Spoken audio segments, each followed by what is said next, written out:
Évidemment que on essaie de revoir aussi sa position, de mettre de l'eau dans son vin, de mettre un peu de bémol dans tout ce que l'on avance comme exigence, plateforme de revendication. L'essentiel, c'est que l'intérêt national puisse être sauvegardé. D'accord.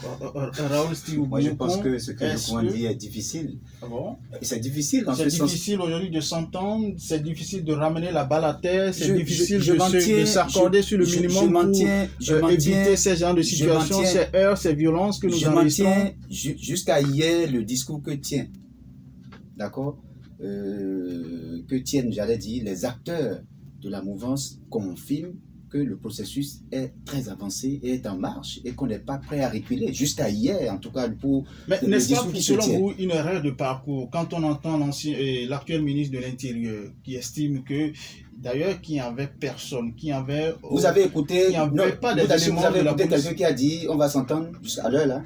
Pas encore. Écoutez, ça veut dire qu'on est en train de foncer.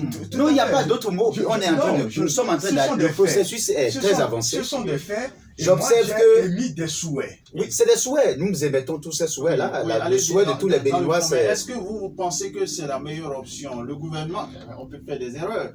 Parce que quand vous avez suivi le ministre de l'Intérieur qui dit, d'accord, il n'était pas question réellement d'une quelconque arrestation. Nous sommes d'accord, mais qu'est-ce qu'on est allé faire là-bas? Il ne s'est pas arrêté là. Il dit qu'il n'y avait même pas de force de l'ordre. Il n'y avait pas des éléments de la police républicaine sur le terrain. Alors que nous avons des images. Des gens étaient sur le terrain. Vous avez entendu tout à l'heure notre correspondant Giro Togwe qui disait qu'effectivement, il y avait des éléments de la police républicaine sur le terrain. Alors, est-ce que ces genres de propos, ces genres de sorties ne viennent pas envenimer la situation et compliquer, c'est-à-dire révolter, j'allais dire, les populations que nous avons vues sur le terrain hier? Ce qu'il faut dire tout de suite, c'est que cela ne crédibilise même pas le ministère de l'Intérieur. Parce que lorsque un ministre sort et fait des annonces, c'est qu'on doit faire foi à ce que le ministre dit. Et lorsque le ministre dit sur le terrain, il n'y a rien, et que visiblement tout le monde voit qu'il y a des forces de l'ordre qui sont postées à ce lieu, en tout cas, on ne sait pour quelles raisons, mais il n'y a que les policiers sont là, et tout le monde l'a vu, notre correspondant l'a vu, et donc ils l'ont confirmé. Donc, et beaucoup d'autres en dehors de notre correspondant, beaucoup l'ont vu, ils l'ont confirmé. Donc, je crois qu'à ce niveau, ça continue de poser un problème.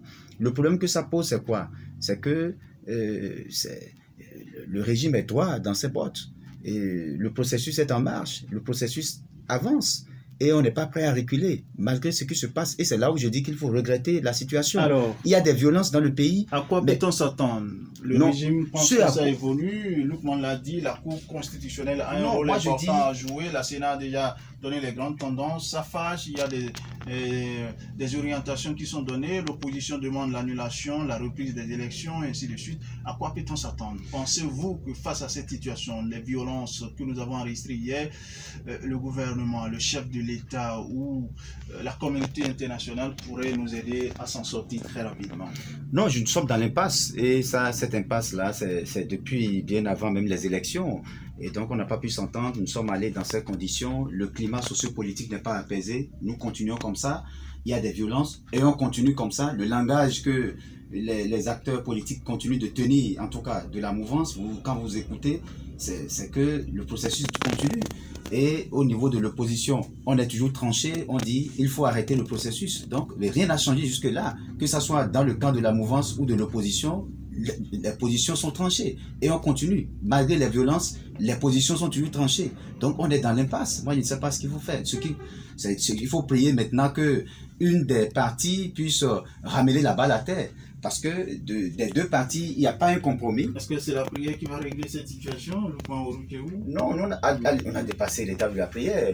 Oui, mais je dis à quoi peut-on s'attendre? C'est vrai qu'il faut continuer à prier pour le pays. Hier, personne ne voyait... Mais on parle de la paix, on parle de la paix, mais personne ne pose...